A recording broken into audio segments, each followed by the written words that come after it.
So, okay, we'll just cut that out, guys. Oh, just keep recording. Yeah, you can speak. Hello, so we have Brenda here today. Could you introduce yourself, about your team, and your role on your team? Yeah, I'm Brenda. I was on the East High Lion Dance team for 3 years, and my role was a head and a drummer.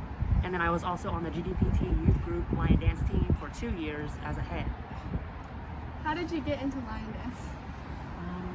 I was actually in Asian club with my friend Jane in sophomore year of high school, and she asked me to join the Lion Dance team, but I didn't know how to dance, and I told her that, and she said, "Oh, you don't have to know how to dance, they'll teach you."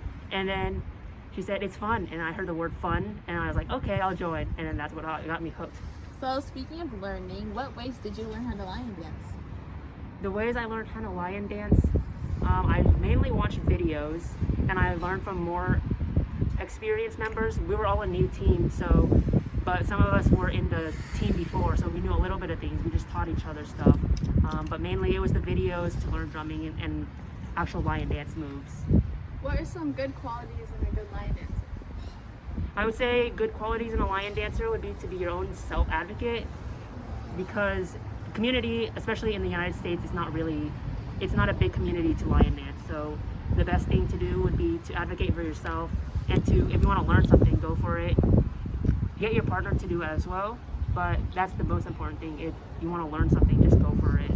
So are you still lion dancing today? I'm not lion dancing. You are not? Well, when you did lion dance, what were some of the typical practices? What did they look like? Well, the typical practices when I was in lion dance, basically we just did lion work and skills. We learned how to walk, blink, because that's the most important thing, and stylize. Obviously, we learned how to freestyle. We would have done more workouts, but we didn't really have time for that, so we did more of the finer movements and how to actually do teamwork with your partner as well. Mm-hmm. What are some of the biggest challenges you faced in lion dance? For me personally, the biggest challenge was not having enough muscular strength or endurance, because I was pretty scared to lift weights because I thought I would hurt myself, so I didn't really benefit from those. But I would say I could have done some low weight, even high rep weightlifting to train for that, because obviously when you're lifting a lion, it's only 10 pounds, but if you're doing something for 10 plus minutes, then it would really be beneficial to be able to have those skills. So that's something that I had challenges on. Did you have any interesting stories to tell? Yeah, my interesting story was actually at Multicultural. It was here at East High. So I was a head in one of the lions, and my friend Alexandra was a Buddha, and so for a split second we were play fighting, and then it looked like she was kicking my head, not my personal head but my lion head, and she was like this close to actually hitting it, but it looked real because the audience was far away, obviously. And then all the music just stopped for a good 5 seconds, and then the audience, you could just hear the audience gasp. I don't know, you can probably find a video on a YouTube or something, but the audience just gasped, and then a guy in the back of the audience was like, "Oh, Buddha!" And then everyone could hear it, and then everyone started laughing. But that was an interesting one. So how did you interpret your lion dance experience, and do you have anything else to say? Yeah, it was really memorable. I didn't do any official sports when I was young, so this was the closest thing I got. It was just a building of trust and camaraderie with your teammates.